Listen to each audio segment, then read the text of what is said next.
A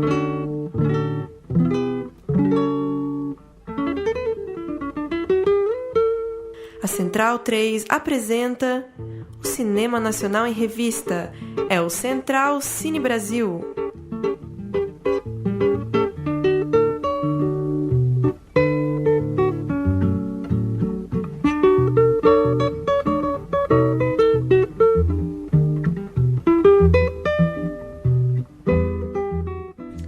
Alô, amigo ouvinte da Rádio Central 3, começamos agora mais um Central Cine Brasil, programa de número 113, falando sempre sobre cinema nacional aqui na Grande Central 3. Eu sou o Lucas Borges, comigo Murilo Costa e Bruno Graziano.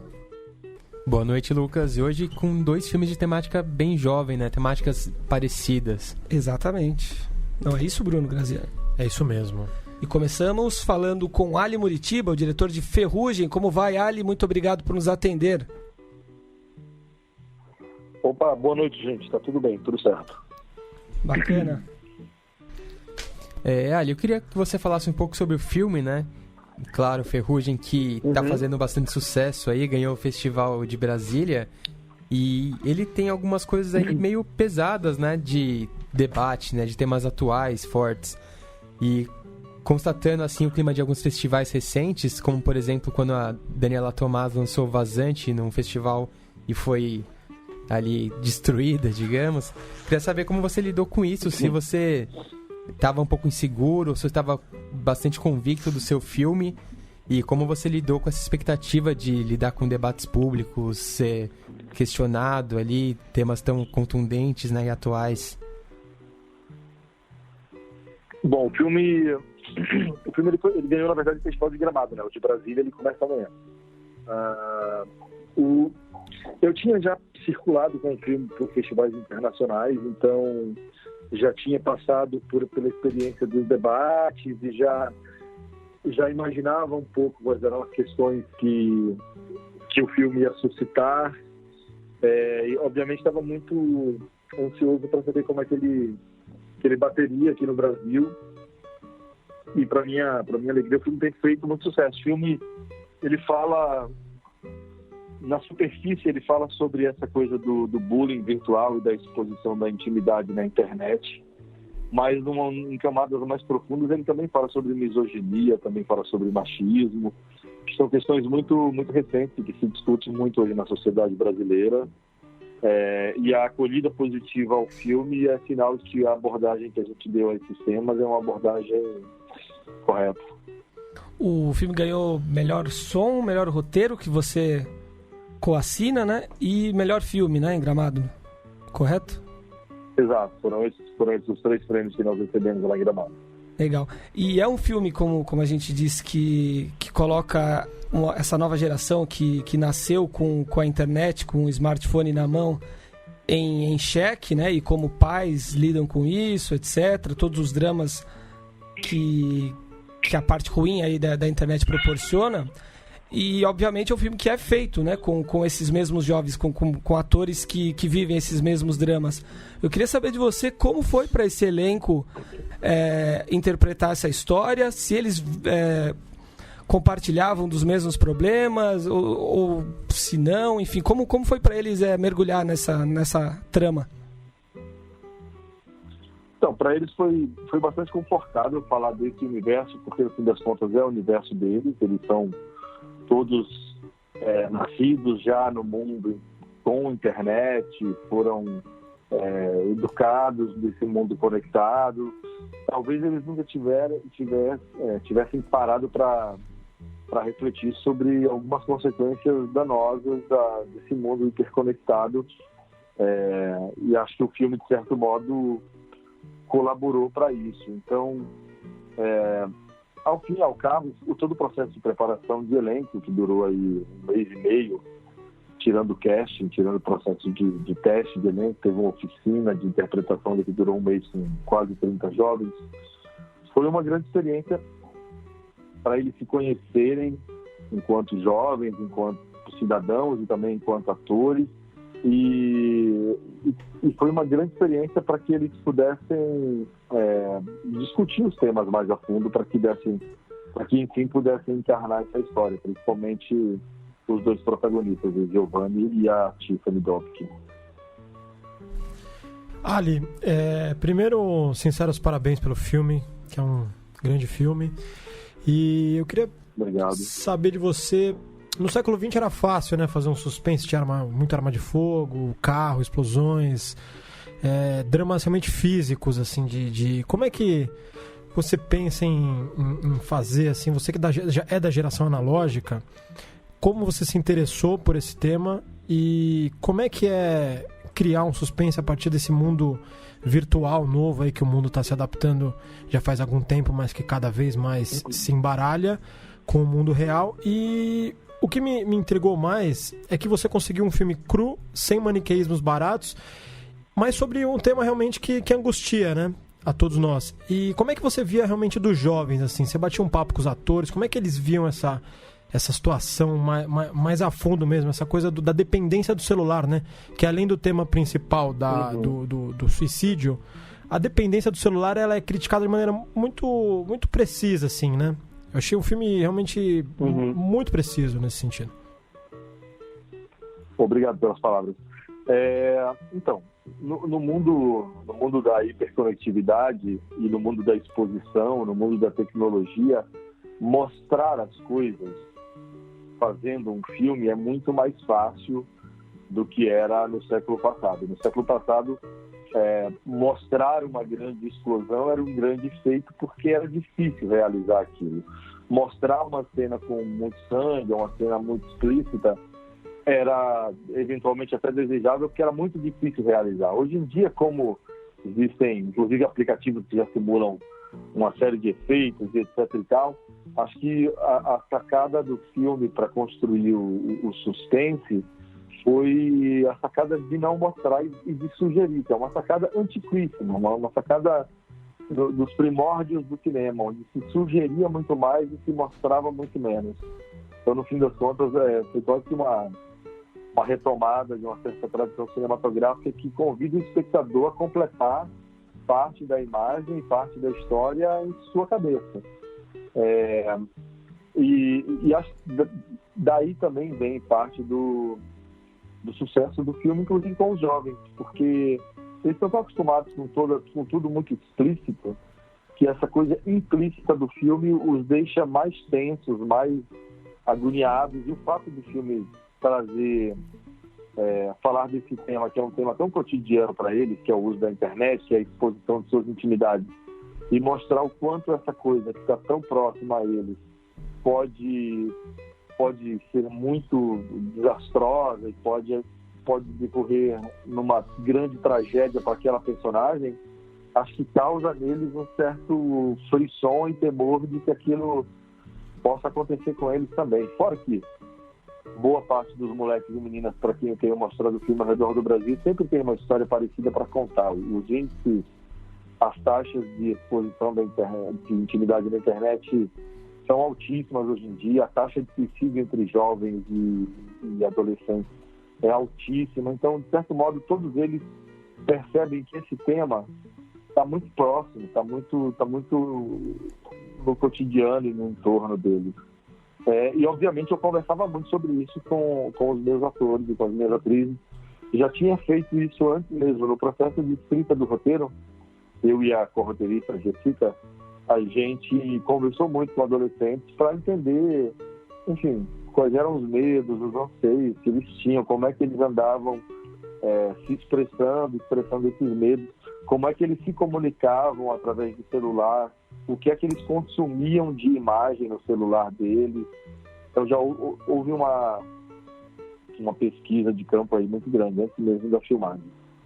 Uma coisa que me chamou muita atenção foi o realismo das cenas com os jovens, né? E eu não digo nem um realismo mais dramático, digo eles falando bobeira ali, dando risada, fazendo piadinha, tem sempre alguma tirada nas cenas, né? Isso até me lembra da minha infância e não dá saudade, assim, porque eu acho que essa coisa tá perdendo um pouco a linha, assim, as pessoas usam tudo como escada para humor, né? Tudo é tirada, tudo é piada, tudo é meme. E você acha que isso dificulta um pouco... Todo mundo quer lacrar, né? Todo mundo quer lacrar, fazer um memezinho. E daí eu queria saber se você acha que isso vai ter uma influência no modo como o filme é recepcionado, né? Você acha que isso afeta o grau de crítica das pessoas, né? O grau de pensamento crítico. E até porque o personagem, por exemplo, faz uma coisa ali meio impensada, né? Não é tão calculada. Tem um pouco dessa ingenuidade, de não ter senso crítico, de não saber muito bem o que tá fazendo.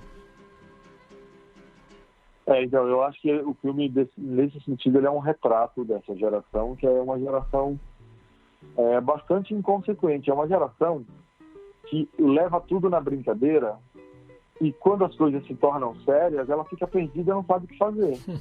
Aí ou foge, ou se esconde debaixo da barra da saia da mãe ou do pai, ou dá um tiro na cabeça, que é o que está acontecendo.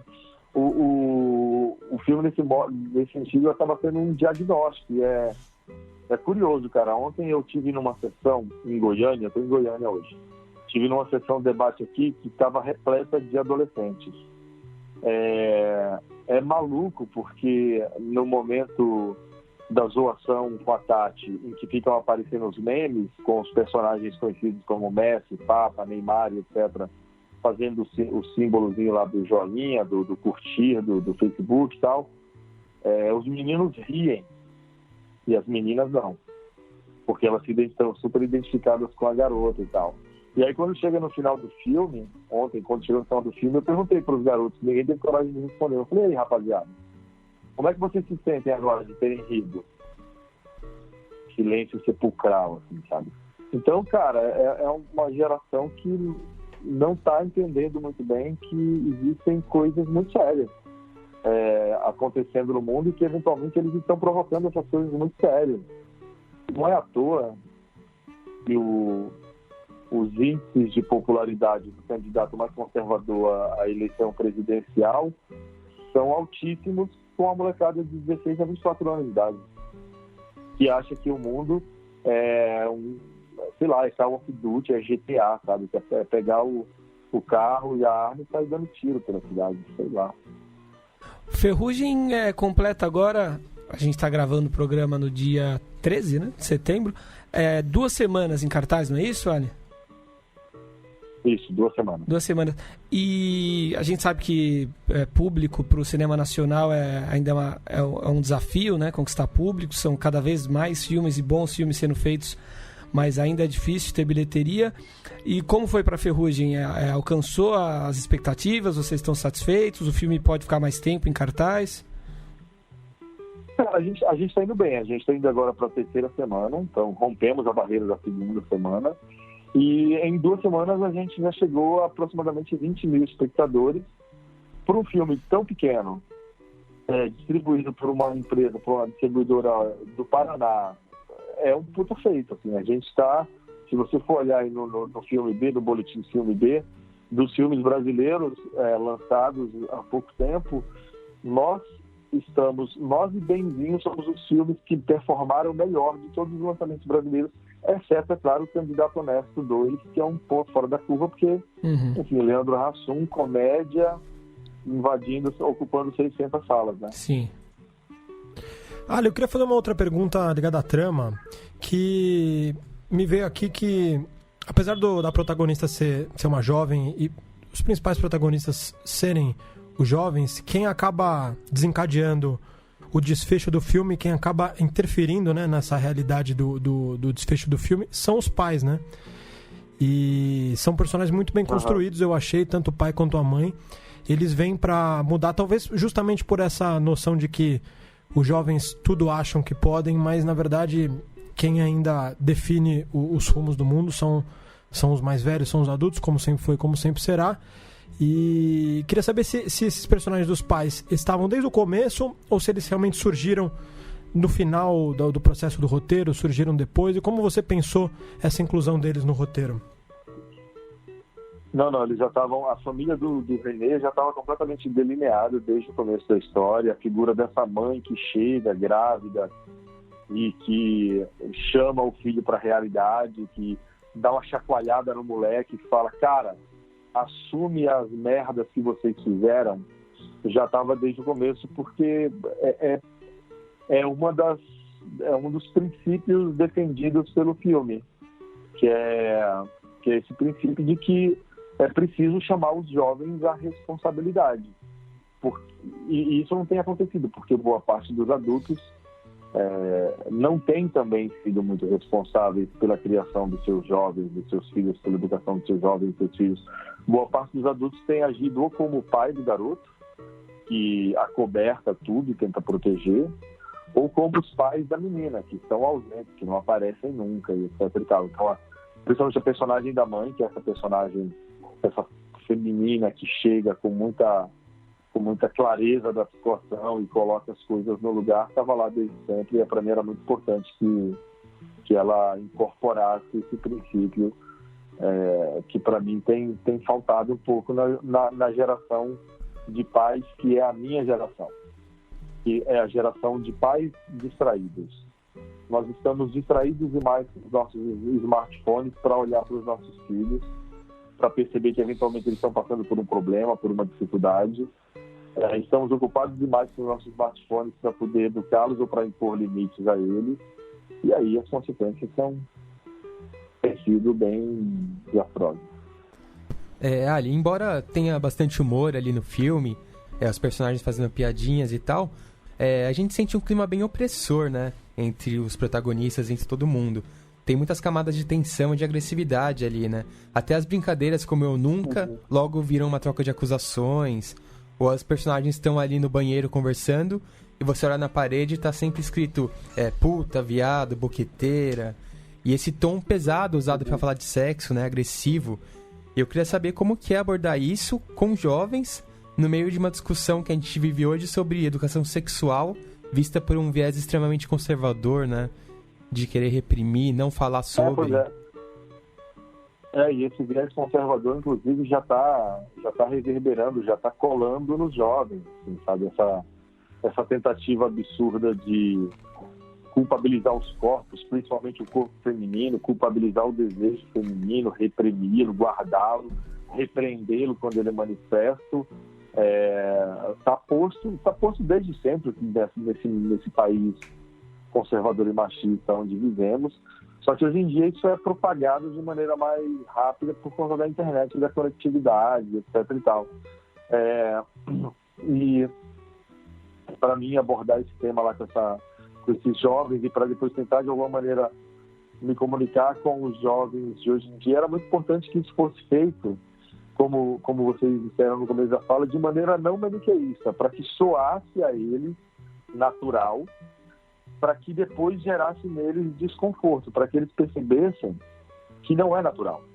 Que não é natural você tratar o outro de forma desrespeitosa, que não é natural você projetar no outro suas frustrações, que não é natural você ficar julgando e culpabilizando o outro.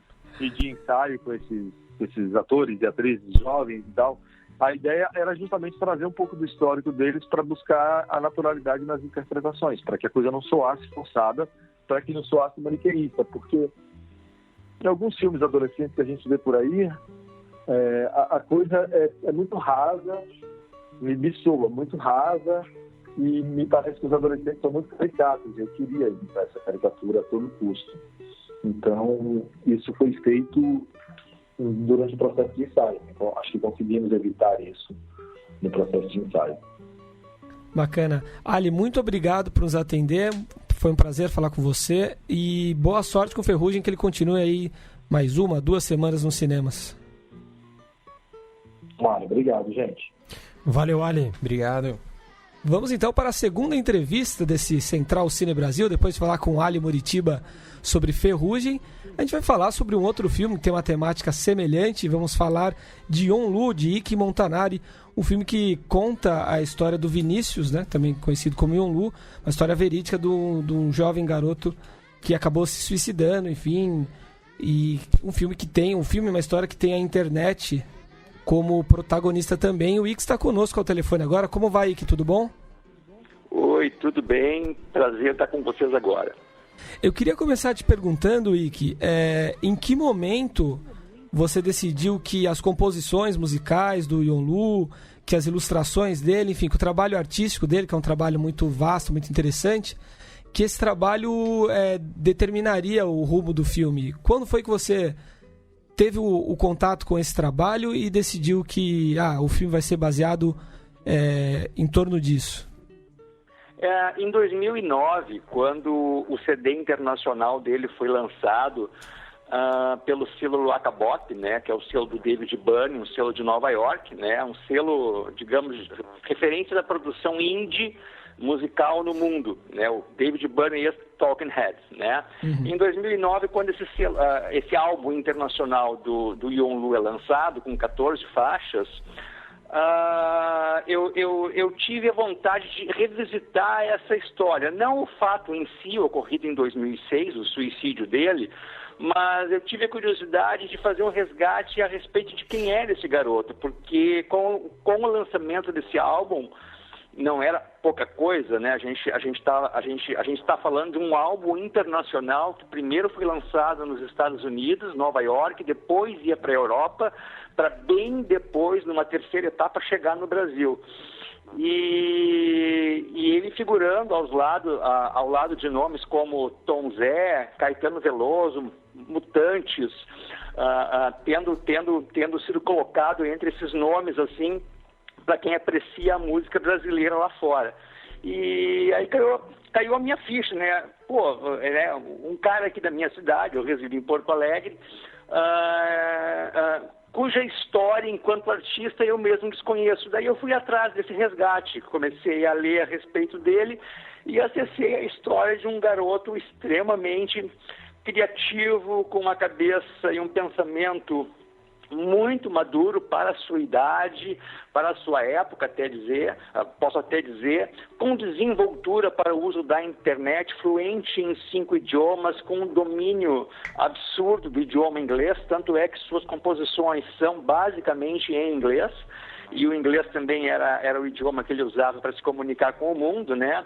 E um cara que fotografava, participava de concursos de lomografia, já traduzia resenhas de discos e álbuns do inglês para o português e vice-versa, era quadrinista, desenhava histórias em quadrinhos e a sua produção musical, a que estava principalmente no CD internacional, o mais interessante é que ela foi composta de 2004 a 2006. Em 2 anos, esse cara, com 16 anos de idade, ele compõe o grosso do mais emblemático da sua produção, que é o que vai se destacar internacionalmente, e tem o domínio de um software de edição e mixagem de música, que mais ou menos era a composição, esse software era a composição do estúdio caseiro dele, do estúdio de gravação caseiro que ele tinha no seu quarto. E então, de posse de toda essa informação, me veio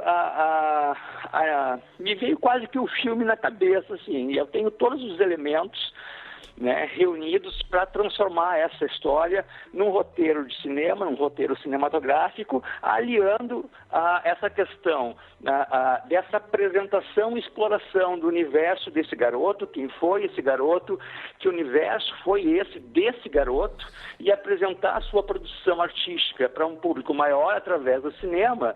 Eu tinha também a oportunidade de, mesmo com tudo isso, trazer à tona uma reflexão a respeito do tema, né? O tema do suicídio, tratado como tabu, o tema do uso indiscriminado da internet, né? Do uso irresponsável e indiscriminado da internet, porque mesmo sendo uma história de 2006, ela se torna ainda em 2018 extremamente atual, né? É um assunto que se atualiza ano após ano. Então foi mais ou menos esse o meu processo, assim. Tudo partiu, digamos, do lançamento desse álbum em 2009, e quando eu acessei esse material dele, tem uma palavra que eu não gosto muito, esse legado artístico, mas também o espólio, digamos, que é o que ele deixa de material inédito, né,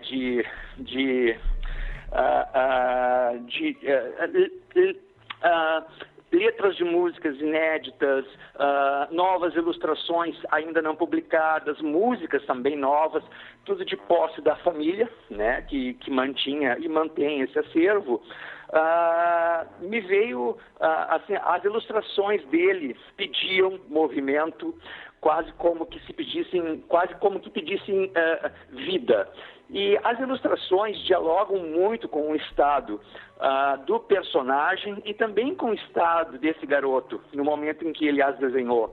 Assim como as músicas. As músicas, elas dizem muito respeito ao estado de espírito e de ânimo desse garoto e também do personagem no filme. Então foi inevitável trazer toda essa produção para dentro do filme, para dentro da linguagem do filme, trabalhando uma narrativa não linear, né, bem fragmentada, usando recursos que remetem ao recurso do videoclipe, do musical, da animação, porque nós temos a live action, que são as cenas com os atores e cenários reais, né, e a animação 2D, que são as animações das ilustrações dele.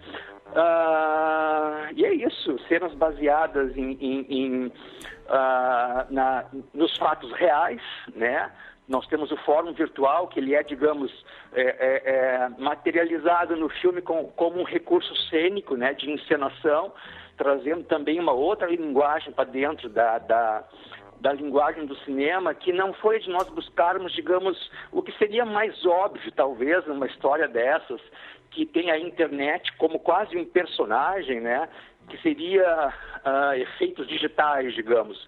Não, a nossa intenção era meio que fazer o tempo inteiro, assim, nós rodamos em resolução 4K, né? Então eu sempre brincava, era como se nós estivéssemos fazendo um cinema 4K, mas com um visual, uma estética de cinema analógico.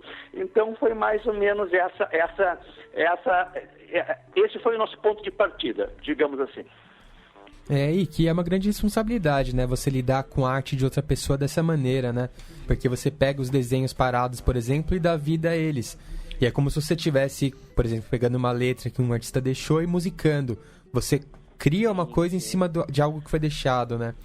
Então, eu queria que você falasse um pouco sobre essa responsabilidade, né? E como foi isso tecnicamente. Posso fazer um comentário a respeito disso que você falou? Claro, claro. Os nossos parceiros, a empresa que produziu as animações, ela chama-se Osso Filmes, e teve uma equipe bem grande envolvida com a produção das animações. O diretor das animações, ele chama-se James Ortega, e nós tivemos muita leitura de mesa de roteiro e analisamos quase todas as ilustrações originais deixadas pelo Yonlu. E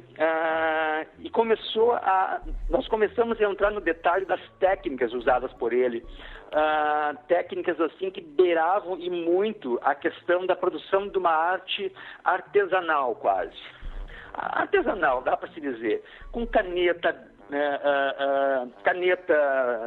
Bic, dando nome à marca, com lápis de cor, lápis de cera, canetinha colorida, com fita crepe, com durex, com papel reciclado.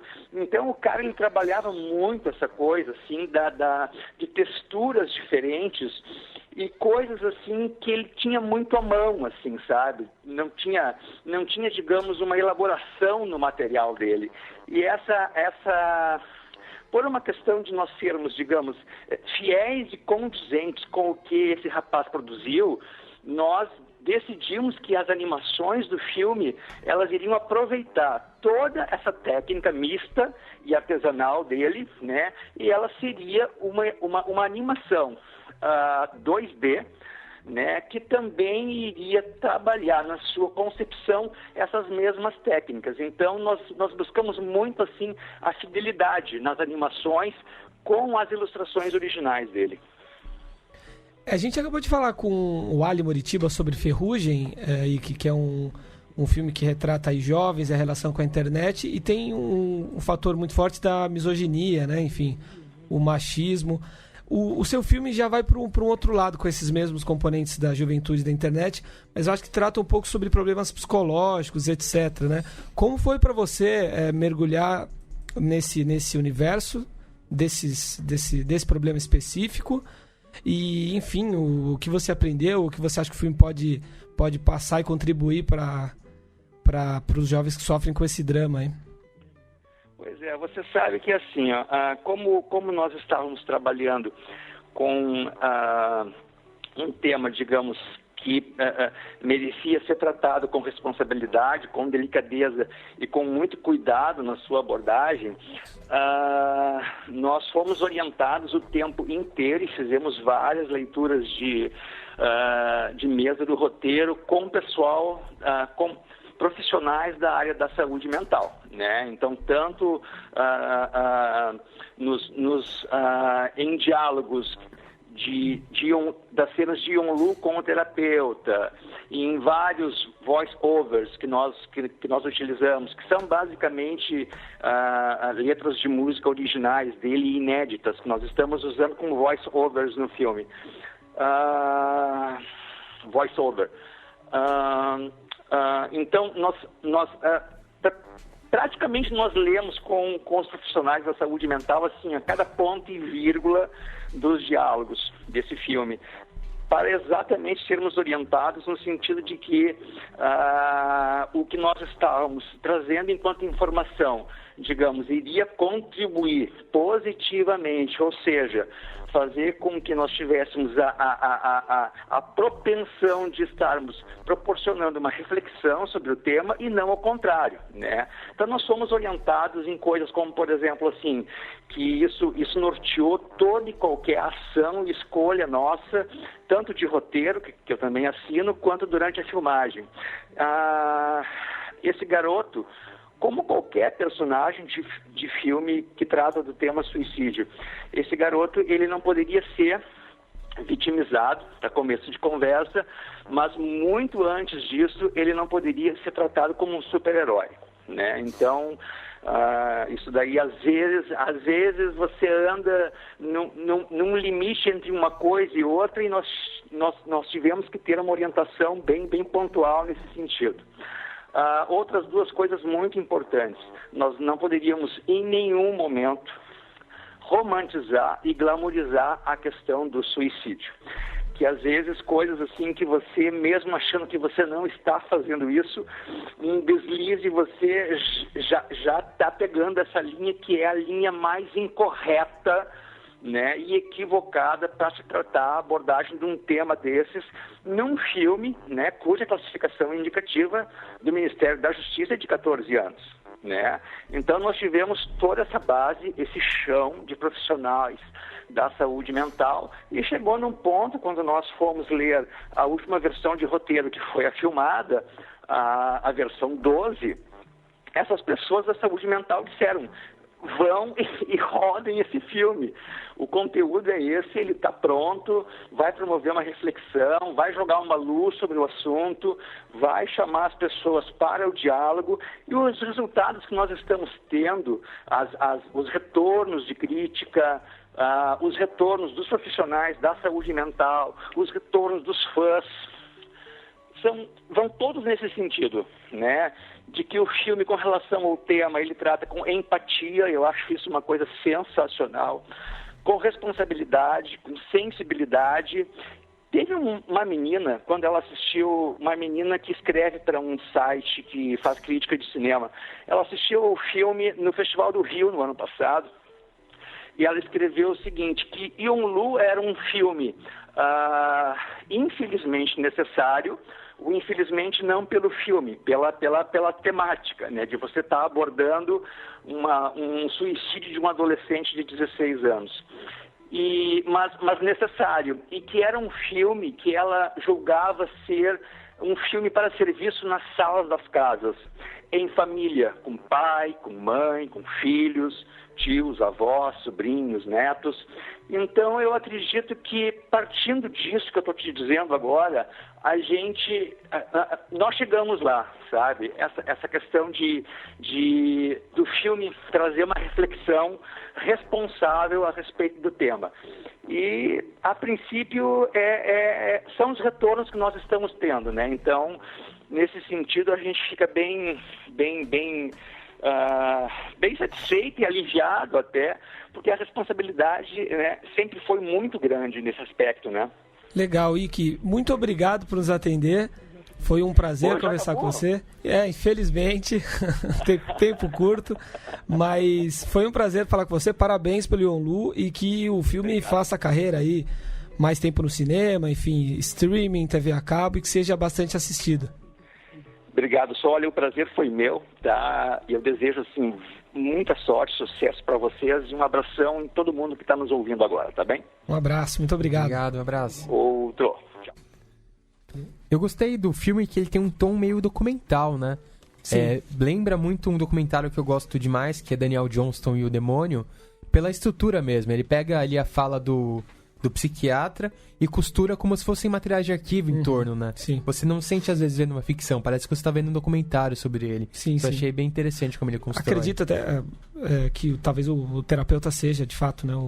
Possivelmente o terapeuta do Yonlu mesmo, né? Não sei se sim ou não, enfim. Vamos para as notícias, rapidamente? Foi escolhido o filme brasileiro que vai concorrer a uma vaga ao Oscar, uma possível vaga ao Oscar, que será o Grande Circo Mágico. Místico, escrevi errado aqui na pauta. Do Cacá Diegues, foi eleito entre 22 títulos nacionais. Um filme que nem foi ao cinema ainda, que está demorando para ser entregue ao público. Talvez em 15 de novembro ele seja finalmente exibido. Você que citou o Cacá Diegues hoje, né, Bruno Graziano? Eu vou cravar aqui, Lucas, como poucas vezes cravei.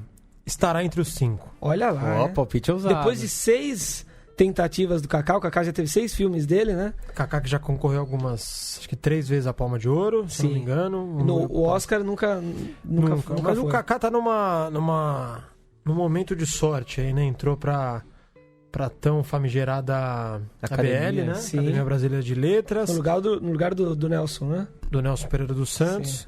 E tá num momento da vida em que fez o seu grande filme, seu maior filme em termos de produção, né? Filme pelo trailer, completamente barroco, né? Sim. Um filme lúdico, colorido. Uma apoteose mesmo, assim, de gerações. E eu acho que o momento é pro Cacá. É um filme grande, deve ser excelente. Trilha de Chico César e do Lobo, grande elenco. Chico Buarque do Lobo. Então, assim, estará entre os 5. Vamos ver. O último brasileiro que chegou entre os 5 foi Central do Brasil em 99, né? O filme estava prometido para 2017 e foi para 2018. Agora com esse anúncio é bem capaz de segurar a época do Oscar. Sim. Vamos ver. Pode ser que o filme 2019 até. Pois é, no dia 22 de janeiro sai a lista final com os 5 filmes. Muito lúdico, Cacá. Muito. Vamos ver, vamos torcer. E estreia amanhã, começa amanhã e vai até o dia 23, amanhã 14 de setembro, e vai até 23 de setembro a 51ª edição do Festival de Brasília, do Cinema Brasileiro. Festival que vai ter aí quantos filmes? 120 títulos em suas mostras competitivas, paralelas, especiais ao concurso e na Mostra Brasília. Destacando alguns filmes que vão concorrer na mostra competitiva de longa, As Bichas Travesti, da Cláudia Priscila, que teve aqui semana passada para falar da destruição de Bernardé, né? E do Kiko Goifman. Vai ter o novo filme da Gabriela Amaral Almeida, que acabou de lançar o Animal Cordial e agora lança A Sombra do Pai, entre outros filmes aí. Brasília é sempre uma grande vitrine, né, do cinema brasileiro. Em ano de eleição vai ferver o festival. Vai pegar fogo. E falar também das estreias, né? Que grandes estreias, esperadas estreias que acontecem nessa semana. O Banquete, finalmente, da Daniela Tomás. Filme que tem Drica Moraes, Mariana Lima, Bruna Lismayer no roteiro. Estava programado para ser exibido no Festival de Gramado agora, no mês passado, mas acabou sendo adiado por mais uma polêmica, né? Daniela Tomás, depois do Vazante, parece estar atraindo polêmicas, porque o Otávio Frias Filho, publisher da Folha, morreu bem naquela semana e o filme, o Banquete, tem uma situação que claramente inspirada no Otavinho. Um dos personagens, o Mauro, que é interpretado pelo Rodrigo Bozan, ele corre risco de ser preso por uma carta pública em que ele ataca o presidente da República, e isso aconteceu com o Otávio Frias e o Collor no início dos anos 90. Eu achei meio estranho ela tirar o filme ali da mostra. Parece que ela quis realmente fugir de polêmica de novo, né? Já estava vacinada e quis fugir de qualquer repercussão diferente. Claramente isso, né? Estreia também Camocim, o documentário do Quentin Delaroche. É um documentário que em época de eleição, né, acho que é muito bem-vindo, retrata o clima efervescente numa cidade, uma pequena cidade de Pernambuco, às vésperas de uma eleição. Já devem ter visto o trailer, né? Está sendo bastante exibido aí o trailer, né? Nos cinemas nacionais. Vai rolar também O Paciente, o caso Tancredo Neves, dirigido pelo Sérgio Rezende, com o grande Otton Bastos aí interpretando o presidente que não foi presidente, justamente esse fim dramático dele, né? O que esperar desse filme? Tancredo, que passou mal na véspera e disse que assumiria até na maca, né? Mas não foi possível, né? Não rolou. E não sei se o filme vai mostrar isso, mas há teorias de que não queriam que ele justamente assumisse, né? Recebesse a faixa nessa condição. Um amigo meu médico uma vez falou que ele teria uma alternativa mais fácil de ter operado ele, não quiseram, porque ele teria que usar a bolsinha de colostonia que o Bolsonaro está usando agora. Uhum. E os caras acharam que seria absurdo um presidente subir a rampa do Planalto com a bolsinha ali na barriga. E daí fizeram uma alternativa mais arriscada que deu errado e ele morreu. O caso é emblemático. Sarney, que entrou em depressão depois, falou. Na época? Na época não assumiu, porque não esperava aquilo. E aí o Brasil entrou em depressão junto com ele. Junto com ele, ficou esse momento que é muito parecido com o do Temer, né? Acho que o Sarney saiu muito parecido com o Temer. E o caso do Tancredo meio parecido com o do candidato que não deve ser nomeado aí, né? Clinicamente é parecido. Mas é um cara que foi ministro da Defesa, né? Do Getúlio. Sim. E participou de todos os momentos históricos aí. Dos principais aí. E com o Otton Bastos, né? Vale a pena ser assistido. E ficou um grande EC, né? Tipo, todo mundo pensa o que seria do Brasil se ele tivesse assumido naquela época. Porque a gente ia pra democracia, deu aquela derrapada. Acho que não mudaria Sarneyzão. nada. Eu também acho que não, né? Mas fica aquela esperança. EC. E pra encerrar, uma ficção científica, O Homem que Parou o Tempo, de Yunnan do SM. Essas são as estreias da semana. Tem também segunda-feira pré-estreia que o Graziano pode falar um pouco mais. É verdade. Dia 24, né? É só dia 24. É na outra semana. É na outra semana. Na outra semana, mas já pode falar. Vai saber, vai que você só volta daqui 6 meses no programa, então aproveita e fala, né? Fica já a sugestão para no dia 27 no programa entrevistar aqui o Gabriel Di Giacomo, diretor do Marcha Cega. Boa. Um documentário que estreará na sessão abrirá a sessão das 7 no Cinemark de todo o Brasil.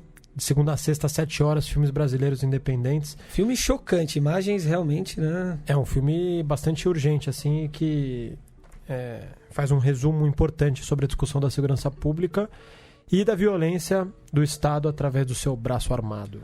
Isso aí, falaremos mais também sobre Marcha Cega. Agora o Trivela bate a nossa porta.